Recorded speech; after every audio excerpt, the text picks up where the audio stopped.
আওয়ামী লীগ সরকারের পতনের পর থেকেই বাংলাদেশ বিরোধী অপপ্রচার ও সাম্প্রদায়িক উস্কানি ছড়িয়ে আসছেন কলকাতার বিতর্কিত সাংবাদিক ময়ূক রঞ্জন ঘোষ। এবার খুঁজে পাওয়া যাচ্ছে না সেই ময়ূকের ফেসবুক পেজ। বিস্তারিত থাকছে ডেস্ক রিপোর্টে।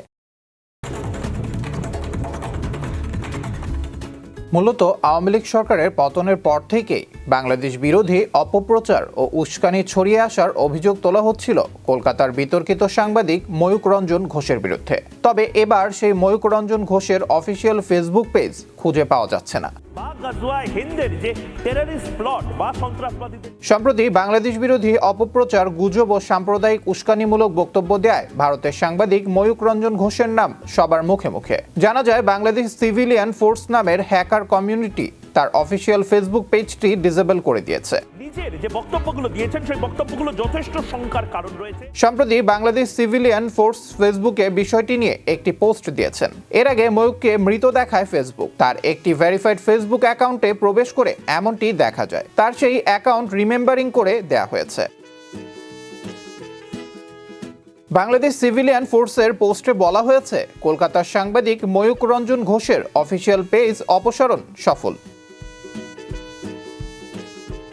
সম্প্রতি বাংলাদেশ নিয়ে গুজব অপপ্রচার চালিয়ে বাংলাদেশের সাম্প্রদায়িক উস্কানি দেওয়ার অভিযোগে ও সংবাদ মাধ্যমে গুজবকে অতিরঞ্জিত করতে বাংলাদেশ থাকবে না আর চট্টগ্রাম নিয়ে যাচ্ছে ভারত বলে সংবাদ প্রচার করে। অমানবিক উদ্দেশ্য প্রণোদিত ও উস্কানিমূলক বক্তব্য দিয়ে ভাইরাল হওয়া ময়ূক রঞ্জন ঘোষের অফিসিয়াল পেজ ডিসেবল করা হয়েছে।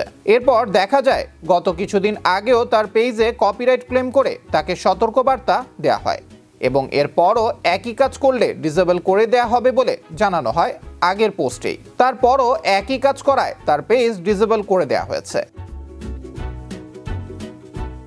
ময়ূক রঞ্জন ঘোষ ভারতের সংবাদ মাধ্যম রিপাবলিক বাংলায় সিনিয়র এডিটর এবং হেড অব ইনপুট হিসেবে কর্মরত। বাংলাদেশ নিয়ে মিথ্যা, বানোয়াট ও উদ্দেশ্য প্রণোদিত বিভিন্ন অঙ্গভঙ্গির মাধ্যমে সংবাদ উপস্থাপন করায় সম্প্রতি দর্শক মহলের নজরে আসেন তিনি।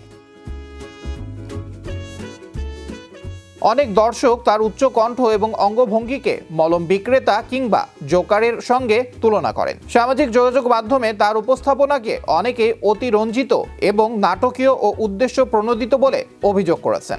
হিন্দুরা নাকি বাটি হাতে রাম মন্দিরের সামনে বসবে। আজকে মমতা বন্দ্যোপাধ্যায়। আবরার আহমেদ মাহি, বিশ্ব বাংলা 24 নিউজ ডেস্ক।